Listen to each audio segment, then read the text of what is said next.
बहुत बहुत स्वागत है आप सभी का विकास स्टडी पॉइंट में। दोस्तों, इस वीडियो में हम बात करने वाले हैं पॉलिटिकल साइंस का चैप्टर नंबर फर्स्ट, दो ध्रुवीयता का अंत। ठीक है ना, दो ध्रुवीयता का अंत ये चैप्टर का नाम है। इससे पहले एक और चैप्टर हुआ करता था जिसका नाम था शीत युद्ध का दौर। ठीक है, तो वो शीत युद्ध का दौर हम नहीं कर रहे हैं क्योंकि वो चैप्टर नहीं आ रहा है, लेकिन फिर भी मैंने इस चैप्टर को करा दिया है।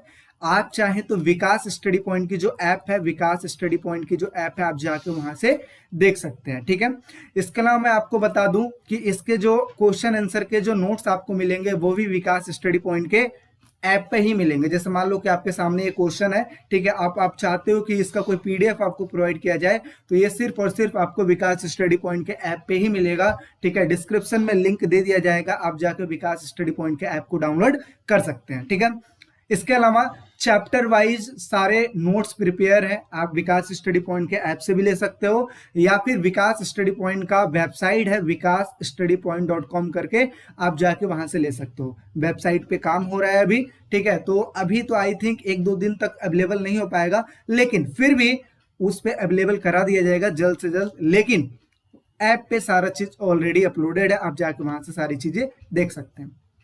ठीक है, और किसी भी चीज में अगर कंफ्यूजन है, डिस्क्रिप्शन में हेल्पलाइन नंबर है, आप वहां पे कॉल करके मेरे से बात कर सकते हैं। ठीक है, अब यहाँ पे इंपॉर्टेंट क्वेश्चन मैं कराने वाला हूं। ये इंपॉर्टेंट क्वेश्चन ऐसे हैं कि अगर आप इनको कवरअप कर लेते हैं तो आई थिंक पूरा का पूरा चीज आपका कवरअप हो जाएगा। ठीक है ना, तो चलिए हम देखते हैं कि कौन कौन से क्वेश्चन यहाँ पे इंपॉर्टेंट है। ठीक है, इसमें इस तरीके से ये क्वेश्चन आंसर आपको बनाया गया है, इंपॉर्टेंट क्वेश्चन इस तरीके से बनाए गए हैं जिसकी वजह से आपके एमसीक्यू के क्वेश्चन सारा चीज, और बड़े लॉन्ग क्वेश्चन हो गए, शॉर्ट क्वेश्चन हो गए, सब के सब कवरअप इसमें हो जाएंगे। ठीक है ना, एक एक चीजों को हम बहुत ही अच्छे तरीके से देखने वाले हैं। ठीक है, और बाकी हमारे साथ अगर आप जुड़ना चाहते हो तो ऐप से जरूर जुड़िए। ठीक है, अब पहला क्वेश्चन यहाँ पे देखिए, पहला क्वेश्चन आपसे पूछा जा रहा है कि यूएसए और यूएसएसआर का विस्तार रूप लिखिए। तो ये तो आपको याद होना जरूरी है। आप पेपर में अगर आपसे एक क्वेश्चन आ गया कि यूएसए का फुल फॉर्म या फिर यूएसएसआर का फुल फॉर्म अगर लिखने के लिए आ गया, वैसे तो एमसीक्यू में दे सकता है, लेकिन अगर लिखने के लिए आ जाता है तो आप चाहे इंग्लिश में लिखिए चाहे हिंदी में लिखिए, लेकिन इन दोनों में से एक ही लैंग्वेज यूज कीजिएगा, चाहे इंग्लिश में लिख लीजिए चाहे हिंदी में लिख लीजिएगा। हाँ, किसी को ज्यादा अगर मन न लिखने का तो इंग्लिश हिंदी दोनों में लिख लीजिएगा। ठीक है, ये आपके ऊपर डिपेंड करता है। तो यूएसए का फुल फॉर्म क्या होता है? यूनाइटेड स्टेट ऑफ अमेरिका, यानी कि जिसको हिंदी में बोलते हैं संयुक्त राज्य अमेरिका। यूएसएसआर का फुल फॉर्म क्या होता है? Union of Soviet socialist Republic, यानी कि सोवियत समाजवादी गणतंत्रों का संघ। ठीक है ना, ये हिंदी में इसको बोलते हैं। एक चीज मैं और बता दूं, जो इंग्लिश वाले बच्चे हैं जिनके पास इंग्लिश में पॉलिटिकल साइंस है, वो कह रहे हैं सर हम मुझे इंग्लिश में आप नहीं करा रहे हैं।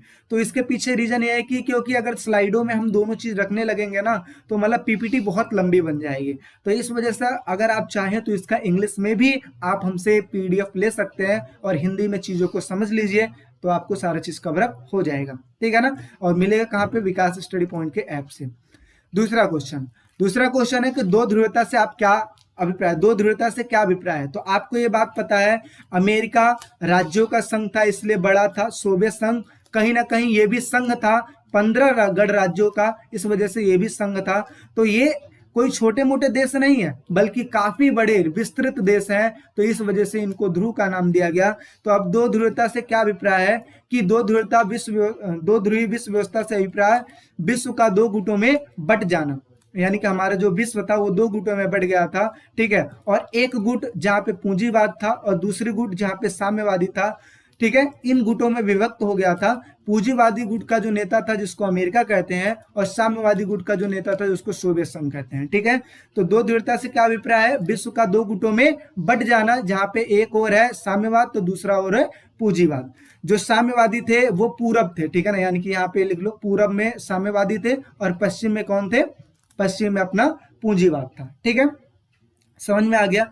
चलिए नेक्स्ट बात करते हैं, दो ध्रुवीयता के अंत से आप क्या समझते हैं? तो आप एक बात बताइए, यहाँ पे दो ध्रुवीयता है और यहाँ पे अंत पूछा जा रहा है, तो जाहिर सी बात है कि इन दो ध्रुवों में से किसी एक का पतन हो जाए तो दो ध्रुवीयता का अंत हो जाएगा। तो यहाँ पे सोवियत संघ का पतन हो जाता है, बचता अमेरिका है। ठीक है, सोवियत संघ का पतन हो जाता है, बचता अमेरिका है।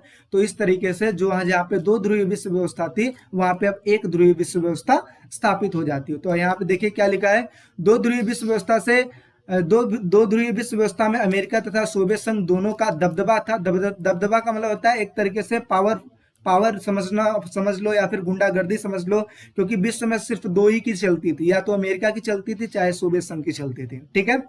लेकिन आगे चल के क्या होता है 1991 में, यानी कि 25 दिसंबर 1991 में, ठीक है, 1991 में क्या होता है, सोवियत संघ का विघटन हो जाता है, और विघटन होने के बाद अमेरिका एक बच जाता है, अब इसका दबदबा रह जाता है, ठीक है। तो यानी कि अब देश दो ध्रुवीय ना रहकर एक ध्रुवीय रह गया था, इसे दो ध्रुवीय विश्व व्यवस्था का अंत कहते हैं, ठीक है। यानी कि पहले कौन था हमारा देश, हमारे विश्व में एक अमेरिका था, एक सोवियत संघ था, यहाँ पे सोवियत संघ का पतन हो गया, बचा कौन, अमेरिका। तो अमेरिका का बोलबाला हो गया, और जब इसका बोलबाला हो गया तो जहाँ पे दो ध्रुवीय विश्व व्यवस्था थी, अब दो ध्रुवीय विश्व व्यवस्था खत्म हो गई और अंत हो गया, अब बचा कौन है, एक ध्रुवीय विश्व व्यवस्था। अगर आपसे क्वेश्चन ये पूछ ले कि एक ध्रुवीय विश्व व्यवस्था से क्या अभिप्राय है, तो आप वहां पे आंसर लिखेंगे, यानी कि एक ऐसी विश्व व्यवस्था जहां पे सिर्फ एक ही देश का बोलबाला हो, जैसा कि ऐसा हमने देखा 1991 के बाद अमेरिका के साथ ऐसा हुआ है ना, अमेरिका का ही सिर्फ बोलबाला था। आगे चौथा क्वेश्चन है, अमेरिका और सोवियत संघ में कौन सी विचारधारा थी, तो अमेरिका में पूंजीवाद, सोवियत संघ में साम्यवादी। इस चीज को आप याद रखिएगा, इन दोनों के बारे में अच्छे डिटेल से आप जानते हैं तो आप विकास स्टडी पॉइंट के ऐप पे जाइए, वहां पे कोर्स बनाया गया है, और उस कोर्स में जब आप एंटर करेंगे तो चैप्टर वाइज सारी चीज को समझाया गया है, एक एक चीज को बहुत ही अच्छे से। ये हम पढ़ रहे हैं सिर्फ और सिर्फ इंपॉर्टेंट क्वेश्चन, ठीक है। नेक्स्ट बात करते हैं, अब यहाँ पे समझिए सोवियत सत्ता पर कम्युनिस्ट पार्टी का शासन कब खत्म हुआ, यानी कि जो सोवियत सत्ता थी, सोवियत संघ में कम्युनिस्ट पार्टी थी, सबको ये बात पता है कि वहां पे सिर्फ एक ही पार्टी थी जिसका नाम था कम्युनिस्ट पार्टी। अब उसका शासन कब खत्म हुआ, तो कब खत्म हुआ, तो इस चीज को देखिए, मिखाइल गोर्बाचेव ने सोवियत संघ का जो संसद का नाम था वो था ड्यूमा। अब आपसे क्वेश्चन ये भी पूछा जा सकता है एक नंबर में एमसीक्यू में कि सोवियत संघ के संसद का क्या नाम था, तो ड्यूमा नाम था, ठीक है। तो मिखाइल गोर्बाचेव ने क्या किया, सोवियत संघ का जो संसद था ड्यूमा, वहां पे इन्होंने चुनाव करवाने के लिए बहुदलीय राजनीति की शुरुआत कर दी। पहले एक ही दल था, एक ही दल यानी कि कम्युनिस्ट पार्टी थी, लेकिन आगे चल के यहाँ पे बहुदलीय पार्टी हो गई, ठीक है। तो इस चीज की शुरुआत किसने की थी, तो मिखाइल गोर्बाचेव ने की थी, इस चीज को भी याद रखिएगा। आगे सोवियत सत्ता पर कम्युनिस्ट पार्टी का जो 72 वर्ष का जो शासन, पुराना शासन जो चलता आ रहा था, वो फरवरी 1990 में क्या होता है, समाप्त हो जाता है, ठीक है। नेक्स्ट बात करते हैं, आगे लिखा है कि सोवियत गणराज्यों से अलग होने वाला पहला जो देश था वो कौन था, लिथुआनिया। कौन था, लिथुआनिया था। नेक्स्ट बात करते हैं, अगला लिखा है कि स्वतंत्र राष्ट्रों का राष्ट्रकुल यानी कि CIS का निर्माण किन देशों ने मिलकर किया, तो इसका जो निर्माण था 3 देशों ने मिलकर स्टार्टिंग में किया था, 1992 में इस चीज का मतलब निर्माण किया गया था, और इसके बाद इसमें टोटल 11 देश हो गए थे, और आगे चल के 1993 में एक देश और जुड़ जाता है जिसका नाम था जॉर्जिया, ठीक है, जॉर्जिया उसका नाम था। तो इस तरीके से अगर बात किया जाए तो CIS में टोटल 12 देश हो गए थे। स्टार्टिंग 3 देशों ने किया था, आगे चल के जो 8 देश थे वो भी इसमें शामिल हो गए थे 1992 में ही, और उसके बाद 1993 में एक देश और शामिल हुआ था जिसका नाम है जॉर्जिया। तो देखिए क्या लिखा है, अब इन 3 देशों का क्या नाम है, रूस, बेलारूस और यूक्रेन ने 1922 की सोवियत संघ के निर्माण से संबंध संधि को समाप्त करने का फैसला कर लिया, और स्वतंत्र राष्ट्रों का राष्ट्रकुल बनाया। क्या बनाया, स्वतंत्र राष्ट्रों का राष्ट्रकुल बनाया, और आगे चल के अर्मेनिया, अजरबैजान, मालदोवा, कजाकिस्तान, ठीक है, किर्गिस्तान, ताजिकिस्तान, तुर्कमेनिस्तान और उज्बेकिस्तान भी इसमें शामिल हो गए थे। और 1993 में एक और देश शामिल था जिसका नाम था जॉर्जिया, ठीक है ना। तो ये है, तो सदस्य ही, ठीक है, राष्ट्रकुल का सदस्य बना था। तो ये समझ में आ गया सातवां। नेक्स्ट बात करते हैं, अब आपका क्वेश्चन यहाँ पे आता है कि सोवियत संघ का अंत कब हुआ। तो सोवियत संघ ने मिखाइल गोर्बाचेव ने सोवियत संघ के राष्ट्रपति पद से इस्तीफा दिया, और आगे चल के 25 दिसंबर 1991 में अंत हो गया। तो इसका जिक्र मैं पहले ही कर चुका हूं, है ना, ये पिछले स्लाइड में मैंने आपको बताया ना, 25 दिसंबर 1991 में अंत हो गया था। तो इस तरीके से अब छोटे क्वेश्चन हो गए खत्म, अब बात करते हैं बड़े क्वेश्चनों की। तो यहाँ पे देखिए एक और क्वेश्चन है, छोटा सा ये भी है कि प्रथम विश्व, द्वितीय विश्व और तृतीय विश्व से क्या अभिप्राय है। अब आपसे क्वेश्चन ये भी पूछा जा सकता है कि द्वितीय विश्व युद्ध का अंत कब हुआ। अब जैसे ये मान लो कि ये पिछला जो हमारा क्वेश्चन है, देखिए इसमें क्या बोला गया, सोवियत संघ का अंत कब हुआ। अब यहाँ पे क्वेश्चन ये भी पूछा जा सकता है कि द्वितीय विश्व का अंत कब हुआ। तो दोनों का मतलब एक ही होता है। अब कैसे होता है इस चीज को समझिए। प्रथम विश्व किसको कहते हैं, अमेरिका जैसे देश जहां पे पूंजीवादी पूंजीवादी विचारधारा चलती है। द्वितीय विश्व किसको कहते हैं? साम्यवादी देश, जहाँ पे सोवियत संघ वाले देश जहाँ पे साम्यवादी विचारधारा चलती है। तृतीय देश वो जहाँ पे भारत जैसे देश है, जहाँ पे गुटनिरपेक्षता वाले देश हैं, ठीक है। तो यानी कि प्रथम विश्व की बात करूं तो पूंजीवादी देश, द्वितीय विश्व की बात करूं तो वहां पे साम्यवादी देश, तृतीय विश्व की बात करूं तो यानी कि गुटनिरपेक्षता वाले देश। तो अब देखिए इसका कहने का मतलब ये है, अब आगे चल के आपसे क्वेश्चन ये पूछता है कि अगर द्वितीय विश्व का अंत कब हुआ, द्वितीय विश्व का अंत कब हुआ, तो आप बता सकते हो कि 1991 में द्वितीय विश्व का अंत हो गया था, क्योंकि ये साम्यवादी देशों का अंत हुआ था ना, साम्यवाद मतलब सोवियत संघ का अंत हो गया था। तो क्वेश्चन आपसे ऐसा भी पूछा जा सकता है। तो इस चीज को याद करके रखिएगा कि प्रथम विश्व यानी कि अमेरिका और पूंजीवादी देश, द्वितीय विश्व यानी कि सोवियत संघ और साम्यवादी देश, तृतीय विश्व यानी कि भारत और गुटनिरपेक्षता वाले देश। अगर आप चैनल पे नए हैं तो चैनल को जरूर सब्सक्राइब कर लें, क्योंकि ऐसे ही इंपॉर्टेंट क्वेश्चन की सीरीज आपके सामने आएंगी और आगे चल के आपको सैंपल पेपर कराया जाएगा। और आपको पता है मोस्टली जो क्वेश्चन आते हैं वो सारा सैंपल पेपर से ही आता है। तो समझते हैं। नवा क्वेश्चन आपसे पूछा जा रहा है कि बर्लिन का दीवार किस चीज का प्रतीक है तथा इसे कब गिराया गया। तो सबसे पहले चीज समझिए, बर्लिन की दीवार पूर्वी और पश्चिमी खेमों के बीच का प्रतीक, विभाजन का प्रतीक है। यानी कि आपको पता है कि ये जर्मनी था, जर्मनी के बीचों बीच एक था बर्लिन जो इसकी राजधानी है, और यहाँ से दीवार चला दिया गया था। ये दीवार कितना लंबा था? 150 किलोमीटर लंबा था, ठीक है। इस दीवार को चला दिया गया था 1961 में। और आगे चल के क्या, अच्छा किस चीज का प्रतीक है? यानी कि इसको समझ लेते हैं ईस्ट, इसको समझ लेते हैं वेस्ट, यानी कि ये है पूर्वी जर्मनी और इसको कहते हैं पश्चिमी जर्मनी। तो इस चीज का ये प्रतीक था। और आगे चल के इसका निर्माण 1961 में किया गया था, ठीक है। और इसके अलावा अगर बात किया जाए तो पूर्वी जर्मनी और पश्चिमी जर्मनी को 2 बराबर हिस्सों में बांट दिया गया था। 150 किलोमीटर लंबी बनाई गई थी। 9 नवंबर 1998 98 नहीं, क्या बोलते हैं इंग्लिश में ही बोलो, 1989 में इसको गिरा दिया गया था, ठीक है ना। 89 इसको बोलते हैं, 1989, ठीक है। 9 नवंबर 1989 और इंग्लिश में बोलते हैं 1989, ठीक है।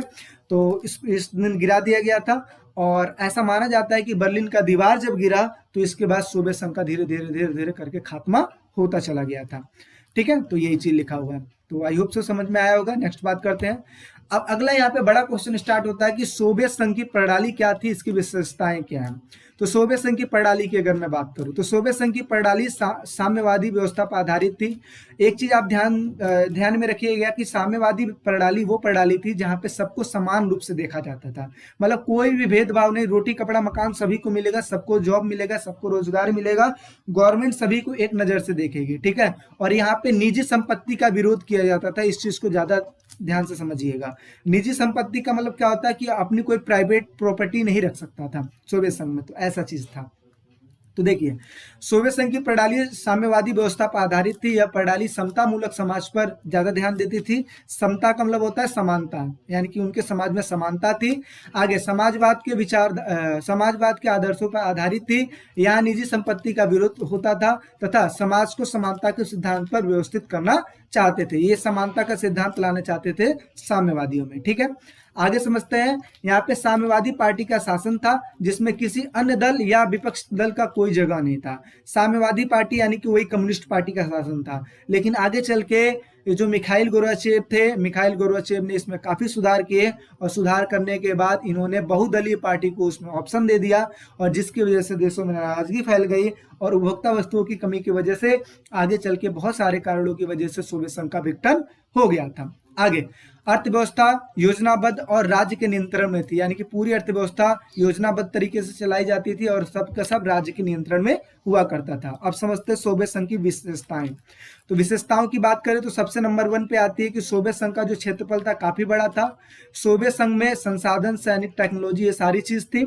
जनता के लिए न्यूनतम जीवन स्तर सुनिश्चित कर रखा था, यानी कि न्यूनतम जीवन स्तर सुनिश्चित का मतलब क्या होता है कि कम से कम इतना चीज प्रोवाइड कर देना जिसकी वजह से कोई भी व्यक्ति भूखा ना मरे।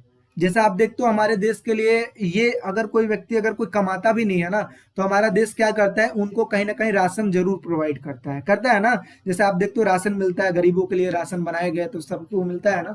तो ऐसे सोवियत संघ में न्यूनतम जीवन स्तर सुनिश्चित कर दिया गया था कि आपको बेशक कुछ भी नहीं करोगे तो भी इतना चीज तो आपको जरूर मिलेगा, तो वो सारा चीज कर दिया गया था। आगे स्वास्थ्य के लिए स्वास्थ्य सुविधा कर दी गई थी।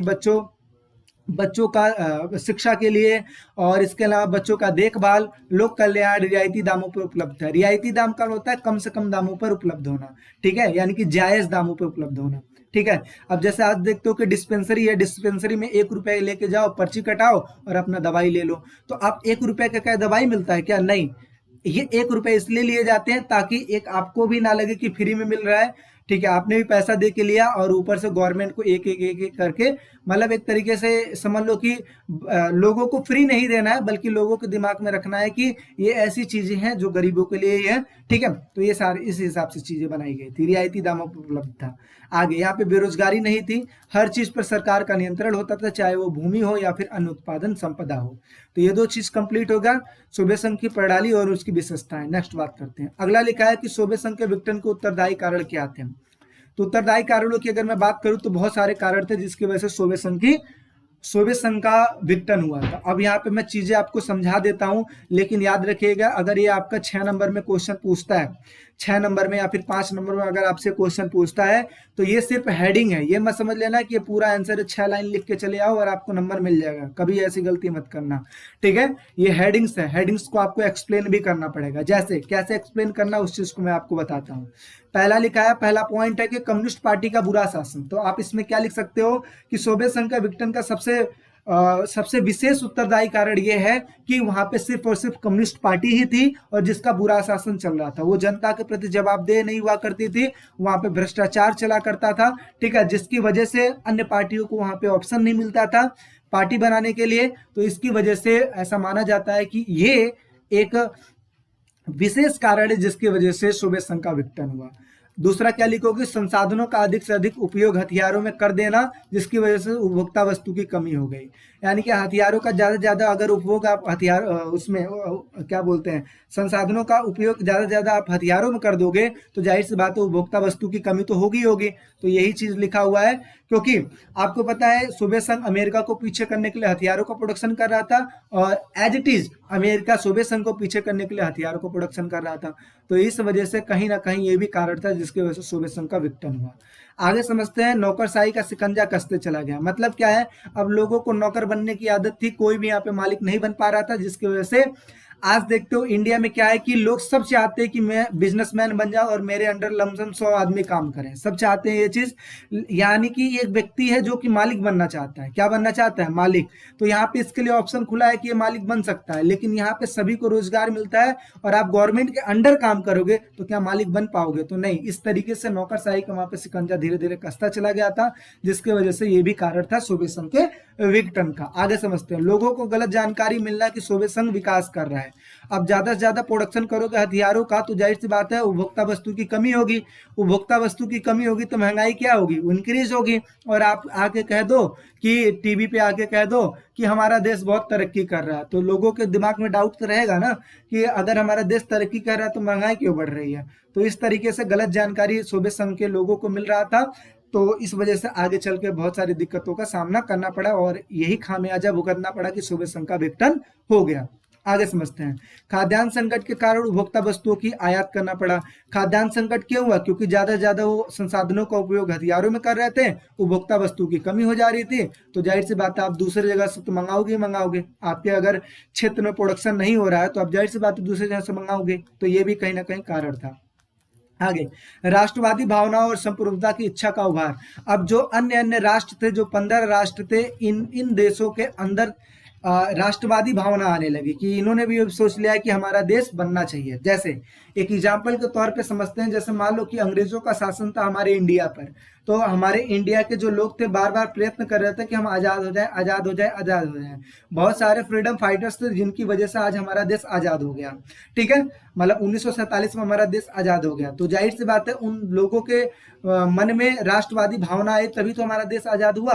तो ऐसे ही जो 15 गणराज्य थे, वहां के जो लोग थे उनके मन में भी अपने देश की भावना उत्पन्न होने लगी कि कहीं ना कहीं हमें भी अपना एक देश बनना चाहिए और हमें हमारे ऊपर किसी का जोर दबाव नहीं होना चाहिए और संप्रभुता मिलनी चाहिए कि अगर हम चाहें कल को डिसीजन लेना, कोई भी डिसीजन लेना, तो वो डिसीजन भी हम ले पाए। तो इसकी वजह से इन देशों ने भी सोचा कि अगर हम विघटित हो जाते हैं, अलग अलग हो जाते हैं, तो हमें ये ऑप्शन खुल जाएगा। तो इसकी वजह से इन्होंने विघटन होने की शुरुआत कर दी, 15 देशों ने अलग होने की मांग कर दी और आगे चल के सोवियत संघ का विघटन हो गया। आगे इसके अलावा मिखाइल गोर्बाचेव की सुधार नीति। मिखाइल गोर्बाचेव सोवियत संघ के राष्ट्रपति जब बने तो इन्होंने क्या किया, इन्होंने बहुत सारे सुधार करने की कोशिश की, जैसे कम्युनिस्ट पार्टी की जगह पे और भी शासनों को, और भी पार्टियों को जगह दिया। इसके साथ साथ देशों को छूट दिया कि वो भी अपना जिस तरीके से चाहे उस तरीके से अपने देश को डेवलप करें। तो इन्होंने सुधार करना चाहा था। इन्होंने दो प्रकार की नीति निकाली थी, एक का नाम था पेरोस्ट्राइका, ठीक है, एक का नाम था पेरोस्ट्राइका और दूसरे का नाम था ग्लासनोस्ट, ठीक है, ग्लासनोस्ट इसका नाम था। तो पेरोस्ट्राइका और ग्लासनोस्ट जो नाम था, इसके हिसाब से अगर देखा जाए, एक का नाम था ग्लासनोस्ट, दूसरे का नाम था पेरोस्ट्राइका। तो यानी कि इस तरीके की वजह से इन्होंने एक का मतलब होता है खुलापन दे देना और एक का मतलब होता है पुनर्संरचना करना, ठीक है। तो अब इस तरीके से इन्होंने जो सुधार करने की जो नीति निकाली थी और जो कि इनको दोबारा खामियाजा भुगतना पड़ गया था। तो इन्होंने सुधार तो करना चाहा था लेकिन वो सुधार अपोजिट हो गया था, ठीक है ना। तो इस तरीके से तो ये कहीं ना कहीं कारण है जिसकी वजह से सोवियत संघ का विघटन हो गया था, ठीक है। अगर आप चाहो तो इसका मतलब भी लिख सकते हो। ग्लास नोट्स का मतलब होता है खुलापन देना, खुलापन दे देना, यानी कि जो 15 गणराज्य थे उनको खुलापन दे देना। और पेरोस्ट्राइका का मतलब होता है पुनर्रचना, पुनर्संरचना बोल दो, ठीक है, या रचना बोल लो, पुनर्संरचना। यानी कि इन्होंने ज्यादा से ज्यादा खुलापन दे दिया और दोबारा से इनको पुनर्रचना करना चाहा, लेकिन कुछ ऐसा हुआ नहीं, वो अलग ही हो गया। तो ये उत्तरदायी कारण थे जिसकी वजह से सोवियत संघ का विघटन हो गया। नेक्स्ट बात कर लेते हैं।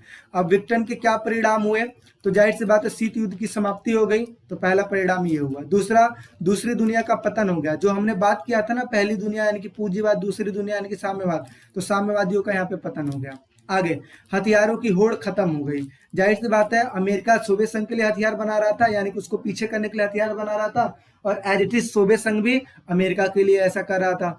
तो इस तरीके से क्या होता है, हथियारों का होड़ खत्म हो गया, क्योंकि सामने वाली ही जब पार्टी खत्म हो जा रही है, जाहिर सी बात है हथियारों का होड़ खत्म ही हो जाएगा। नेक्स्ट समझते हैं, विचारधाराओं की लड़ाई खत्म हो गई। अब जो विचारधाराओं की लड़ाई चलती आ रही थी वो भी खत्म हो गया। अमेरिका एक महाशक्ति बन बैठा था, 15 गणराज्य सोवियत संघ से अलग हो गए थे, क्योंकि जाहिर सी बात है 15 देशों को मिलाकर सोवियत संघ का निर्माण हुआ था। तो 15 देश अलग अलग हो गए और आगे चल के शॉक थेरेपी को अपनाया गया। अब क्या है शॉक थेरेपी, अभी नेक्स्ट समझते हैं, ठीक है। अब समझते हैं शॉक थेरेपी क्या है। तो शॉक थेरेपी देखिए, शॉक थेरेपी से क्या अभिप्राय है। शॉक थेरेपी का मतलब होता है आघात पहुंचाकर उपचार करना। अब इसका मतलब क्या होता है, इस चीज को समझिए। अब जो भी देश 15 जो देश थे सोवियत संघ से अलग हो गए थे, तो जाहिर सी बात है इन देशों में क्या चल रही है, समाजवाद चल रही है, ठीक है, समाजवाद यानी कि साम्यवाद चल रही है। तो अमेरिका ने दिमाग लगाया कि इन साम्यवादियों को कहां तक अपनी ओर आकर्षित करो, यानी कि पूंजीवाद में कन्वर्ट करो। यानी कि इन देशों को साम्यवादी छुड़वा कर पूंजीवाद में कन्वर्ट करने की जो टेक्निक थी, उसी को शॉक थेरेपी का नाम दिया गया, ठीक है। और इसी को बोलते हैं आघात पहुंचाकर उपचार करना। आघात पहुंचाकर उपचार करना। पहले तो सोवियत संघ अलग हो गए, अब वो अलग हो गए तो भाई आघात तो उनको हो गया, उनको जाहिर सी बात है चोट तो लगी गई है। अब अमेरिका उपचार करने का काम किया है ना, कि अब उपचार करेगा, मतलब क्या है कि अमेरिका भी इनको सपोर्ट करेगा, इन देशों को जो कि अलग हुए हैं। तो जाहिर सी बात है ये पूंजीवाद में ज्यादा इंटरेस्ट लेंगे और पूंजीवाद को अपना लेंगे। इस तरीके से अमेरिका का क्षेत्रफल धीरे धीरे और बढ़ जाएगा। तो इस तरीके की चीजें चल रही थी। तो देखिए शॉक थेरेपी का अर्थ क्या है, आघात पहुंचाकर उपचार करना, ये तो लिखना जरूरी है। आगे सोवियत संघ के विघटन के बाद पूर्वी सोवियत संघ के देशों को अब साम्यवादी व्यवस्था को छोड़कर पूंजीवादी व्यवस्था की तरफ रुख मोड़ना था, ठीक है। और इसी को एक विशेष प्रकार की मॉडल के अनुसार अपनाया गया था। और आगे चल के विश्व बैंक, ये बात याद रखना कि शॉक थेरेपी का नाम किसने दिया था, तो विश्व बैंक और अंतर्राष्ट्रीय मुद्रा कोष ने इस मॉडल को, जिस मॉडल के हिसाब से साम्यवादी व्यवस्था को छोड़कर पूंजीवादी व्यवस्था की ओर रुख अपनाना था, मोड़ना था, इसी व्यवस्था को विश्व बैंक और अंतर्राष्ट्रीय मुद्रा कोष ने किस चीज का नाम दे दिया, शॉक थेरेपी का नाम दे दिया। तो इस चीजों को तो आप जरूर याद करके रखिएगा। आगे शॉक थेरेपी के क्या परिणाम है, तो शॉक थेरेपी के परिणाम क्या हुए, जो विकसित देश थे उनको साम्यवादी व्यवस्था छोड़कर पूंजीवाद को अपना लेना था।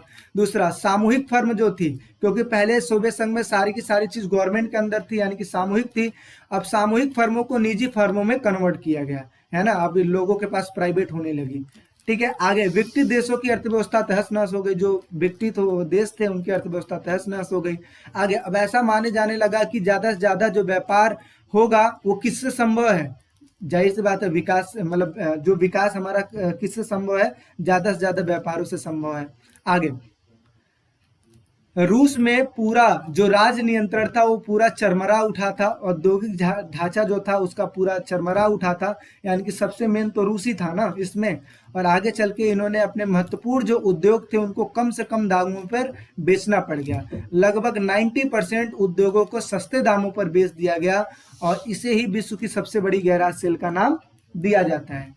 ठीक है, रूसी मुद्रा रूबल में गिरावट हुई, क्योंकि जाहिर सी बात है अगर आप अपने चीजों को बेचोगे तो आपकी पैसों की वैल्यू क्या होगी, नीचे आ जाएगी। तो इस तरीके से रूसी मुद्रा जो था, रूबल था, उसमें गिरावट देखने को मिल गया। तो शॉक थेरेपी क्या है, इसके परिणाम क्या है, आई होप आपको समझ में आया होगा। नेक्स्ट बात कर लेते हैं, अब समझते हैं प्रथम खाड़ी युद्ध क्या है। प्रथम खाड़ी युद्ध बहुत ही इंपॉर्टेंट चीज है और आपको समझ में आएगा। जब 1991 में, 90 में तो खैर पतन तो होना स्टार्ट हो गया था, 1991 में पूरी तरीके से पतन हो गया था सोवियत संघ का। तो अब आगे चल के क्या होता है, एक ऐसा मामला हमें देखने को मिलता है कि जो इराक है, इराक अपने पड़ोसी देश कुवैत पर क्या करता है, कब्जा कर लेता है। इराक अपने पड़ोसी देश कुवैत पर कब्जा कर लेता है, और इस कुवैत को छुड़ाने के लिए एक छोटी सी लड़ाई लड़नी पड़ी। ठीक है, खैर इसके लिए तो बड़ी लड़ाई का हम नाम दे सकते हैं, लेकिन लड़ाई इतना भयानक तो हुआ नहीं था। ठीक है, तो इराक से कुवैत को छुड़ाने के लिए जो लड़ाई लड़ी गई थी उसी को प्रथम खाड़ी युद्ध का नाम दिया जाता है। तो इसको ध्यान से समझिएगा। प्रथम खाड़ी युद्ध 1990 से 91 में इराक एवं अमेरिका गठबंधन सेनाओं के बीच लड़ा गया था। अगस्त 1990 में इराक के तानाशाह जिसका नाम था सद्दाम हुसैन, यानी कि यहाँ पे जो शासक था जिसका नाम था सद्दाम हुसैन, ने अपने छोटे से पड़ोसी देश कुवैत पे कब्जा कर लिया था, यानी कुवैत पे कब्जा कर लिया था। आगे जिसके फलस्वरूप इराक को समझाने की कोशिश की गई थी कि भाई आप कुवैत को छोड़ दीजिए, लेकिन वो ऐसा नहीं माना। आगे चल के क्या होता है कि यूएनओ में जब ये बात फैली तो यूएनओ ने कहा कि आप जाओ उन पे बल प्रयोग करो, यानी कि यूएनओ ने बल प्रयोग की अनुमति भी दे दी। और आगे चल के यूएनओ का ये नाटकीय फैसला कहलाया। क्यों नाटकीय फैसला कहलाया, क्योंकि यूएनओ ने कोई भी एक्शन नहीं लिया था शीत युद्ध में। जाहिर सी बात है, अगर देखा जाए 1945 से लेकर 1991 तक शीत युद्ध चला, यानी कि टोटल अगर कहा जाए तो 46 ईयर तक चला। तब यूएनओ कहाँ था, तब तो कहीं नहीं था। लेकिन अगर इराक ने कुवैत पे कब्जा कर लिया तो इन्होंने के तुरंत बल प्रयोग की अनुमति दे दी। तो इसे ही नाटकीय फैसले का नाम दिया गया। आगे चल के जॉर्ज बुश ने इसे नई विश्व व्यवस्था की संज्ञा दी। अब इसको एक नंबर में आप याद करके रख लीजिएगा कि जॉर्ज बुश ने नई विश्व व्यवस्था की संज्ञा कब दी थी, तो 1990-91 में दी थी। आगे कुवैत को स्वतंत्र कराने के लिए अमेरिका के नेतृत्व में 24 मुल्कों की सेना गई थी, यानी कि 34 देशों की सेना गई थी, 34, यानी कि 34 देशों की सेना गई थी। और सेना की क्वांटिटी कितनी थी, 6,60,000 सेनाएं गई थी, जिसमें से अकेले 75% जो सेनाएं थी वो अमेरिका की थी। तो आप ये कह सकते हो कि नाम बस 34 मुल्कों का है, लेकिन काम सिर्फ अमेरिका ने किया है। ठीक है ना। और आगे चल के इराक के खिलाफ इन्होंने युद्ध छेड़ दिया था। आगे चल के जो वहाँ के जो नेता थे यहाँ के इराक के सद्दाम हुसैन ने सीधा कह दिया कि ये जो जंग होगी 100 जंगों की एक जंग होगी। जैसे आप देखते हो ना, लड़ाई करते हो तो कहते हो कि भाई ये 100 जंगों की एक जंग होगी। तो ऐसे ही सद्दाम हुसैन ने भी कहा था। लेकिन आगे चल के क्या होता है, जब लड़ाई होता है तो तुरंत इराक हार मान लेता है और इस तरीके से कुवैत को छुड़ा लिया जाता है। ठीक है, और इस घटना को सारे दुनिया भर में लाइव दिखाया गया था, लाइव टेलीकास्ट किया गया था। और इस युद्ध में स्मार्ट बमों का भी यूज किया गया था, जिसके फलस्वरूप कुवैत को आजाद कर लिया गया था। अब इस युद्ध का 4 नाम है। कौन सा, इसको कंप्यूटर युद्ध भी कहते हैं, ऑपरेशन डिजर्ट स्टार्म भी कहते हैं, प्रथम खाड़ी युद्ध भी कहते हैं, और वीडियो गेम वॉर भी कहते हैं। तो इस तरीके से आप ये बात याद रखिएगा कि इसके कितने नाम है, 4 नाम है। ठीक है, अब समझते हैं नेक्स्ट। अगला समझते हैं सीआईएस से क्या अभिप्राय है तथा इसके उद्देश्य लिखिए। तो सीआईएस क्या है, तो आपको पता है कि स्टार्टिंग में ही मैंने बता दिया था कि सीआईएस को किसने बनाया था, 3 देशों ने मिलकर बनाया था, रूस, बेलारूस और यूक्रेन ने। आगे चल के कब बनाया था? 1992 में। आगे चल के इसमें 8 देश और शामिल हो जाते हैं जो कि सोवियत संघ से अलग हुए होते हैं, टोटल हो जाते हैं 11। और फिर 1993 में एक देश और शामिल होता है, कौन सा? जॉर्जिया। और इस तरीके से इसका संख्या हो जाता है 12। तो CIS स्वतंत्र राष्ट्रों का राष्ट्रकुल क्या है? कॉमनवेल्थ ऑफ इंडिपेंडेंट स्टेट इसका फुल फॉर्म है, याद करके रखिएगा। तो सोवियत संघ के विघटन के बाद स्वतंत्र राष्ट्रों का राष्ट्रकुल अस्तित्व में आया और यह सोवियत संघ के उन्हीं देशों को मिलाकर बनाया गया था जो कि सोवियत संघ से अलग हुए थे। इनमें 12 देश शामिल हो गए थे। बाकी जो 3 देश, जो बच्चे जो 3 देश थे, ये जो देश थे, इन देशों ने अपना अलग रहने का फैसला किया था। आगे उद्देश्यों की अगर मैं बात करूं तो आपसी एकता बनाए रखना इनका उद्देश्य है। युद्ध की स्थिति में मिलजुल कर सामना करना, क्योंकि आप देखते हो, आप जैसे एक फ्रेंड होते हो, मान लो कि आप 3 लोगों का एक फ्रेंड, मतलब 3 लोग मिलके अपना एक फ्रेंड सर्कल बनाए हो, तो जाहिर सी बात है एक पे अगर हमला किया जाएगा तो बाकी जो 2 हैं वो साथ देंगे। तो ऐसे ही जो CIS बनाया गया था, चाहे कोई भी गठबंधन बनाया जाता है, उसका उद्देश्य यही होता है कि अगर एक देश पे हमला किया जाता है तो बाकी के जो देश है उन देश की सहायता करेंगे, ठीक है ना। तो ये लिखा है कि युद्ध की स्थिति में मिलजुल कर सामना करना, शांति व्यवस्था बनाए रखना, राष्ट्रीय सुरक्षा और निशस्त्रीकरण को बढ़ावा देना, राष्ट्र की सुरक्षा करना और निशस्त्रीकरण को बढ़ावा देना, ये ज्यादा इंपॉर्टेंट है। निशस्त्रीकरण का मतलब क्या होता है कि जितना हो सके उतना शांति बनाए रखो, क्या जरूरी है लड़ाई करने की, ठीक है। आगे आपसी मतभेद को मिलजुल कर बातचीत के द्वारा हल करना, ये था CIS का उद्देश्य, ठीक है। बात समझ में आती है? चलती नेक्स्ट बात करते हैं, ठीक है। चलिए अगले क्वेश्चन पे चलते हैं। अगला देखिए क्या लिखा हुआ है। अरब स्प्रिंग से क्या अभिप्राय है, इसके उद्देश्य लिखिए तथा परिणाम लिखिए। मोस्ट इंपोर्टेंट क्वेश्चन है क्योंकि ये आपके सिलेबस में ऐड ऑन हुआ था, तो इस वजह से मोस्ट इंपोर्टेंट है। पहले अरब स्प्रिंग है क्या वो देख लीजिए। एक शॉर्ट सिंपल बातों में मैं आपको बता रहा हूँ कि अरब स्प्रिंग क्या है, ठीक है। एक व्यक्ति होता है जिसका नाम होता है मोहम्मद बाऊजीजी। एक व्यक्ति होता है जिसका नाम क्या होता है? मोहम्मद बाऊजीजी होता है। ये बचपन से मतलब काफी गरीब था। तो आगे चल के क्या होता है कि इसके पिता की डेथ हो जाने के बाद ये क्या करता है कि एक फल का काम करता है, यानी कि आप समझते हो ना, फल पे रेडी पे फल लेके ये जाता है बेचने के लिए, ठीक है। तो सबका एक अड्डा होता है जहाँ पे फल लगाने का एक अड्डा होता है, एक स्पेस होता है, एक जगह होता है जहाँ पे फल लगाया जाता है। तो आगे चल के जब बड़ा होता है, ठीक है, तो अब ये जहाँ पे ये फल लगाता है वहां पे रोज जाता है, फल बेच के चला आता है, रोज जाता है, फल बेच के चला आता है। लेकिन एक दिन वो पहुंचता है तो देखता है कि जहाँ पे वो फल लगाता था वहां पे कोई और व्यक्ति फल लगाया हुआ था। हालांकि ये आवेदन दिया था उस चीज के लाइसेंस बनवाने के लिए, आवेदन दिया था, लेकिन लाइसेंस नहीं बना था इसका। और आगे चल के देखता है कि वहां पे कोई और व्यक्ति है जो वहां पे फल लगाता है। तो उसके बाद वो गया, उस व्यक्ति से बात किया, भाई आप हट जाओ, तो वो नहीं हटा। फिर इसने ये सोचा कि चलो हम क्या करते हैं कि पुलिस से सहायता ले लेते हैं, ठीक है। पुलिस वालों के पास गया तो उसने सारी बातें बताई और बताया सारा अपना दुखड़ा उसने उसको सुना दिया, पुलिस वालों को सुना दिया। लेकिन पुलिस वाले उसकी एक ना माने। बदले में क्या हुआ, इसने क्या किया, इसके डॉक्यूमेंट्स, पुलिस वालों ने क्या किया, इसके डॉक्यूमेंट्स को भी फाड़ दिया और इसको खूब बुरा भला किया, मारा पीटा भी। आगे चल के इसने सोचा कि चलो हम न्यायालय से कुछ हेल्प ले लेते हैं। तो ये न्यायालय में गया, लेकिन वहां पे भी इसको इंसाफ नहीं मिला। फिर ये क्या करता है कि अपने ऊपर मिट्टी का तेल छिड़क कर आग लगा देता है।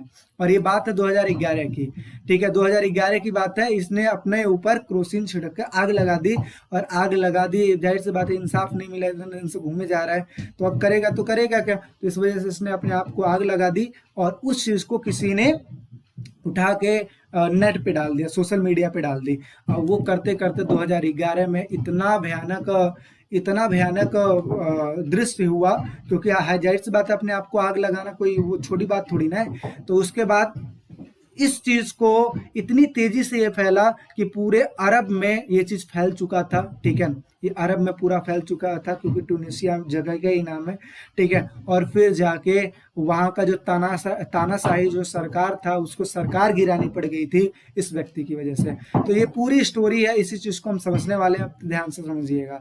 देखिए क्या लिखा है कि अरब स्प्रिंग क्या है। अरब क्रांति जो कि ट्यूनीशिया में स्टार्ट हुई थी, और ट्यूनीशिया है कहाँ पे, ये अफ्रीका में, ठीक है ना। तो देखिए क्या है, तो अरब क्रांति जो कि ट्यूनीशिया से स्टार्ट हुई थी, जो कि वहां के तानाशाही सरकार तथा भ्रष्टाचार के खिलाफ चलाया गया था, जो कि धीरे धीरे लीबिया, सीरिया, सऊदी अरब में भी फैल गया था। अब देखिए क्या है कि शुरुआत कहाँ से हुई थी। मोहम्मद बाऊजीजी एक छोटा एक गरीब परिवार से थे जिनका जन्म 19 मार्च 1984 को ट्यूनेशिया में हुआ था।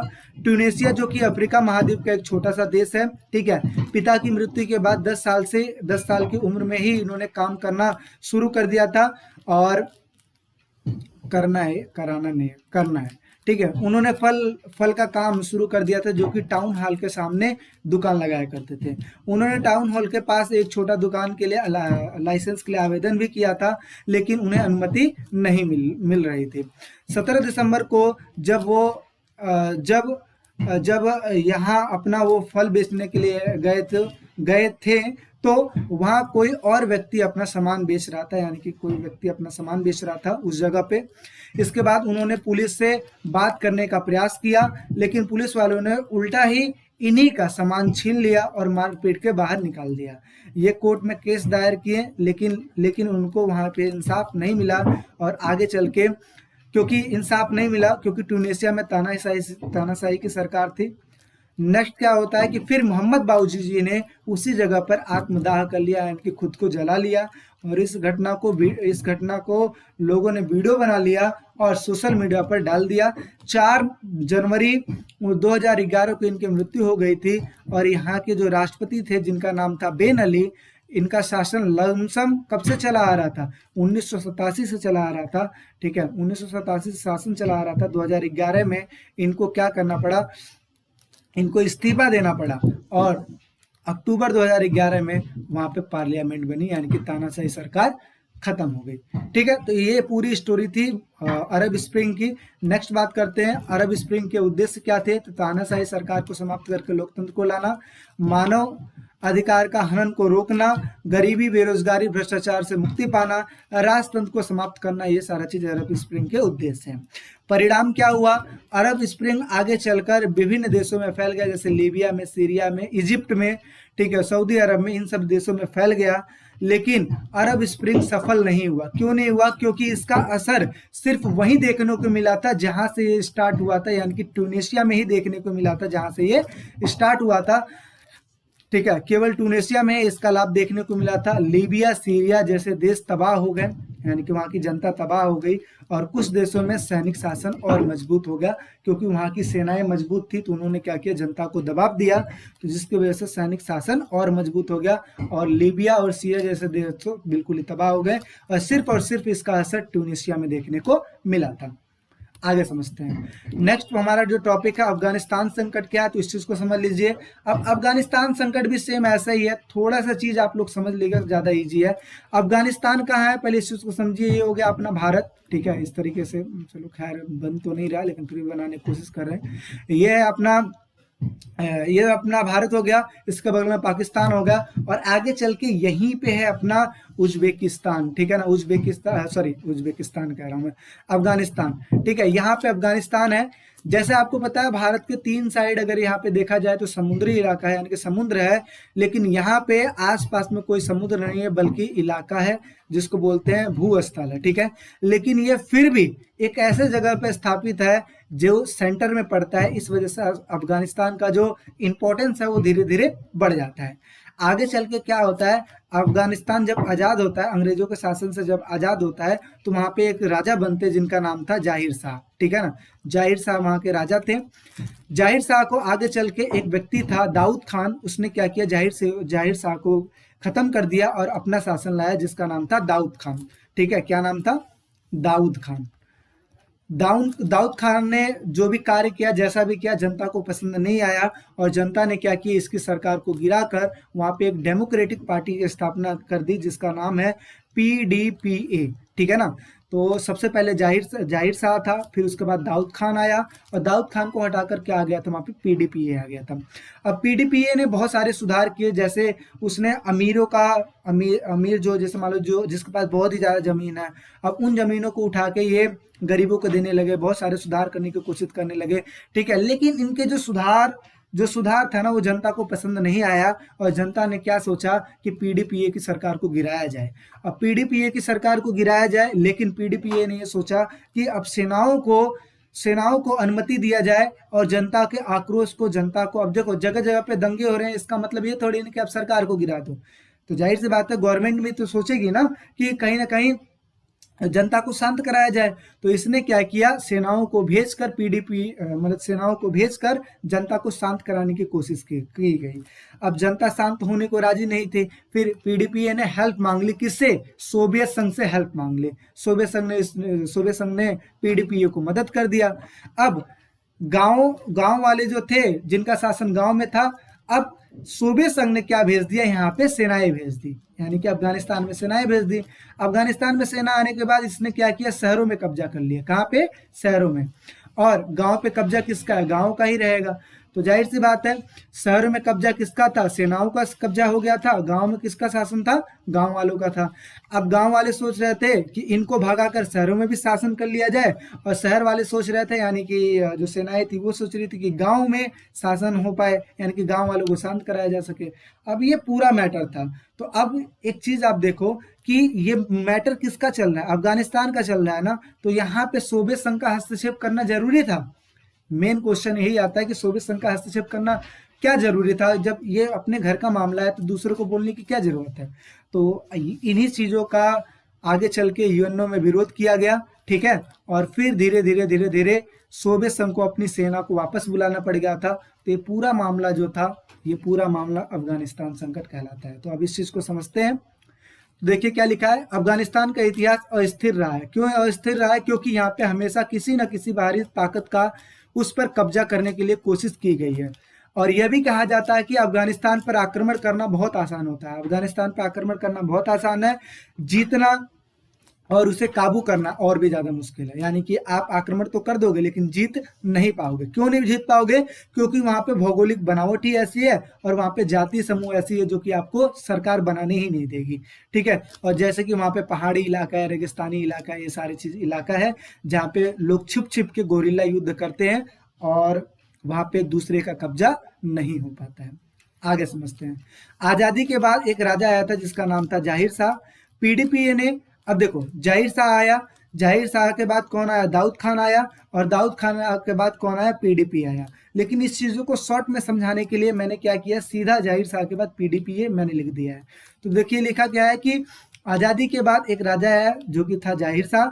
पीडीपी ने भूमि सुधार किए, अमीरों से जमीन लेकर गरीबों में बात नहीं है बांट दी, जिसका विरोध वहां के गांव वालों ने किया। और आगे चल के जगह जगह पे विद्रोह होने लगे थे। पीडीपी ने सेना का इस्तेमाल कर शांत कराने की कोशिश की, पर वो सफल नहीं हुआ। आगे चल के पीडीपी ने यूएसएसआर से मदद मांगी, यानी कि सोवियत संघ से मदद मांगी। यूएसएसआर ने हथियार और आर्थिक मदद दे दी, लेकिन ये मदद काफी नहीं थी। कुछ दिनों बाद स्थिति ऐसी आ गई कि यूएसएसआर को सेनाएं भी भेजनी पड़ गई थी, जो कि 1979 में ये सेनाएं उन्होंने भेजी थी। आगे चल के यूएसएसआर के सैनिकों ने शहरों पे कब्जा कर लिया, जो कि आपको मैंने यहीं पे बता दिया कि जो सेनाओं का कब्जा था वो शहरों पे था और गांव वालों का कब्जा गांव में था। आगे चल के इसके बाद लगभग 3 मुस्लिम देशों ने और यूएनओ ने यूएसएसआर की कड़ी आलोचना की, क्योंकि जब मामला घर का है तो दूसरे को बोलने की क्या जरूरत है, जाहिर सी बात है सारे यही बोल रहे थे। आगे चल के उन्होंने, अब जो वहां की जनता जो लड़ाई कर रही थी वो जिहाद के नाम पे लड़ाई कर रही थी, यानी कि धर्म के नाम पे लड़ाई कर रही थी, जिहाद के नाम पर लड़ाई कर रही थी। और लड़ाई करने वालों को क्या बोला जाता था, मुजाहिदीन कहा जाता था। और इस लड़ाई में Pakistan, Saudi Arabia, Turkey, China, USA जैसे जो देश थे उन्होंने क्या किया, मुजाहिदीनों की सपोर्ट की, यानी कि वहां के गांव वालों की सपोर्ट किए। और आगे चल के मुजाहिदीनों ने छापामार युद्ध किया, जिसको गोरिल्ला युद्ध कहते हैं। अब ये गोरिल्ला युद्ध क्या है, इस चीज को समझिए। गोरिल्ला युद्ध का मतलब होता है छुप छुप के वार करना। अब जैसे आप देखते हो कि जो सेनाएं कैसे अब जंगलों में रहती है, तो जंगल जैसे अपना ड्रेस बना लेती है, जंगलों में पत्तों जैसा अपना ड्रेस बना लेती है और कहीं छिप जाती है। तो छिप छिप के अगर आप वार करोगे तो जाहिर सी बात है कि आपको नुकसान कम होगा, और जिसको पता नहीं होगा, यानी कि सामने वाले जो आतंकवादी हैं, सामने वाले जो लोग हैं, उनको पता नहीं होगा कि आप कहाँ छिपे हुए हो, और आप क्या करोगे, ज्यादा से ज्यादा उनका नुकसान कर पाओगे। तो ऐसा ही छापामार युद्ध होता था, पहाड़ों पे सब छुप जाते थे, जंगलों में, पहाड़ों पे, ठीक है, इन जगहों पे छुप छुप के लड़ाई करते थे, जिसकी वजह से अफगानिस्तान को जीतना मुश्किल हो गया था। आगे चल के मुकाबला बराबरी पर आकर खड़ा हो गया था, और क्योंकि न यूएसएसआर गांव पे कब्जा कर पा रहा था और ना ही मुजाहिदीन शहरों पे कब्जा कर पा रहे थे, क्योंकि सोवियत संघ कम थोड़ी ना था।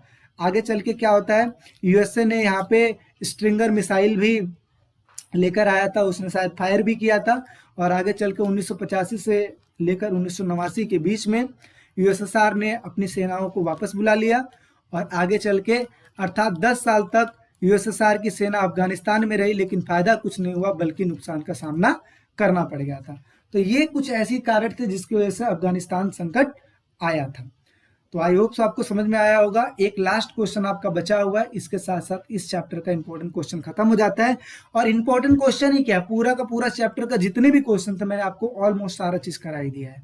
तो देखिए, भारत जैसे देशों के लिए सोवियत संघ के विघटन के क्या परिणाम हुए, तो क्या परिणाम हुए इस चीज को समझिए। हमेशा से भारत ये चाहता था कि शीत युद्ध तो हो ही ना, क्योंकि आपको पता है कि जब दो देश आपस में, बड़ी देश आपस में लड़ाई करेंगे तो जाहिर सी बात है छोटे का नुकसान तो होगा ही होगा। चलो इसको एक और एग्जांपल से मैं आपको समझाता हूँ। जैसे मान लो कि कोई बड़ी बिल्डिंग है, कोई बड़ी बिल्डिंग है, अब बड़ी बिल्डिंग को गिराया जाएगा तो जाहिर सी बात है आसपास के छोटे देशों को नुकसान तो होगा ही। तो इसी तरीके से भारत हमेशा ये चाहता था कि सोवियत संघ का भारत हमेशा ये चाहता था कि शीत युद्ध का खात्मा हो जाए, चाहे जैसे भी हो। लेकिन आगे चल के क्या होता है कि भारत जैसे देशों ने सोवियत संघ के विघटन के क्या परिणाम हुए, इस चीज को समझ लो, जल्दी से खत्म हो जाएगा, बस 2 मिनट में आपको इसको खत्म कर देंगे। देखिए, शीत युद्ध को रोकने के इच्छा करने वाले राष्ट्रों में भारत अग्रणी राष्ट्र था। अग्रणी का मतलब होता है कि एक सबसे आगे था। भारत हमेशा ये चाहता था कि शीत युद्ध को रोका जा सके।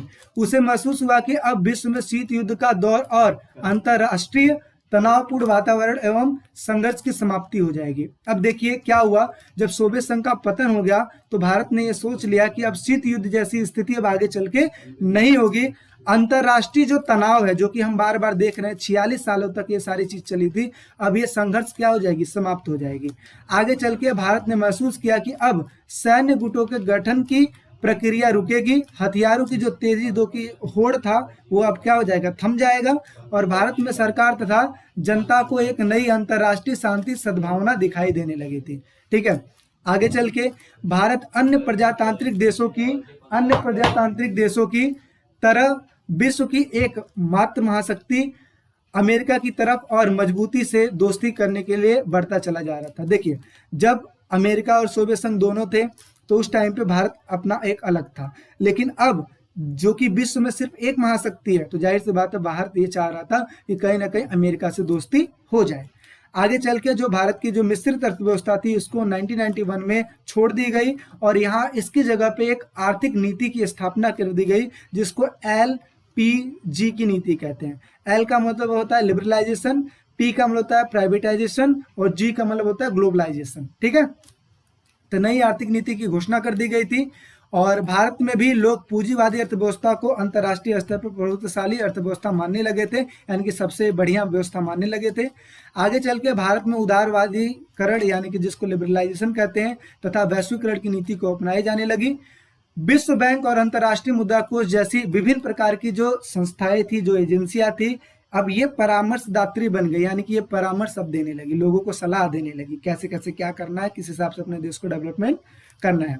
आगे चल के सोवियत संघ के विघटन के बाद भारत में राजतांत्रिक रूप से उदारवादी लोकतंत्र राजनीतिक जीवन को सूत्रबद्ध करने का वाला अधिक प्रबल रूप में बुद्धिजीवियों तथा अधिकांश पार्टियों द्वारा समझा जाने लगा। अब देखिए इसका मतलब क्या हुआ, सोवियत संघ के विघटन के बाद भारत में राजनीतिक रूप से अब उदारवादी लोकतंत्र को ज्यादा महत्व दिया जाने लगा। आगे चल के राजनीतिक जीवन को सूत्रबद्ध करने का सबसे बढ़िया जो तरीका है वो क्या है, उदारवादी लोकतंत्र समझा जाने लगा।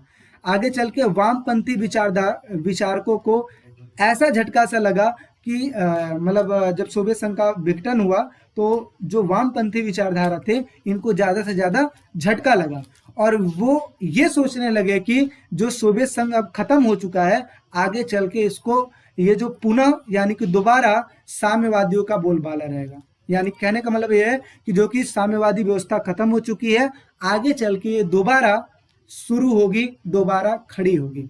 तो इस तरीके से भारत में मतलब ये सारा चीज, भारत ने ये सारा चीज सोचा जब सोवियत संघ का विघटन हुआ था। तो आई होप सो समझ में आया होगा। एक बार तसल्ली से इस चीज को देखिएगा। वीडियो बहुत लंबी बनती जा रही है, 40-45 मिनट हो गया है, इस वजह से मैं थोड़ा जल्दी कराने की कोशिश कर रहा था। ठीक है, बाकी चीज़ों को थोड़ा बढ़िया से समझिएगा, आपको सारी चीज़ समझ में आ जाएगी। इसमें मेन क्या चीज़ है वो मैं आपको बता दूं। जैसे मिश्रित अर्थव्यवस्था को 1991 में खत्म कर दिया गया। 1991 में ही एलपीजी की नीति आई थी और सबसे बढ़िया इन्होंने माना था लोकतंत्र व्यवस्था को, जो कि भारत ने अपना ही रखा स्टार्टिंग से। तो इस तरीके से सारे इंपॉर्टेंट क्वेश्चन हो गए। आई होप सो आपको समझ में आया होगा। अगर फ्री के मतलब आप अगर आपको चैप्टर वाइज नोट चाहिए तो आप हमारे वेबसाइट पे जाके विजिट कर सकते हैं। अगर आपको इस क्वेश्चन आंसर का जो पीडीएफ चाहिए तो आप हमारे ऐप पे विजिट कर सकते हैं। और इसके साथ साथ विकास स्टडी पॉइंट का आप कोर्स लीजिए, जहाँ पे आपको sample paper, notes, video, test series हर एक चीज आपको अवेलेबल कराया जाएगा। ठीक है, और कोई दिक्कत हो आपको तो नीचे 7011912793 पे मैसेज कीजिए या फिर कॉल करके बात कर लीजिएगा। ठीक है, सारा चीज आपको बता दिया जाएगा। तो मिलते हैं एक नेक्स्ट चैप्टर में अगले इंपॉर्टेंट क्वेश्चनों के साथ। ठीक है, और टेक केयर, बाय बाय।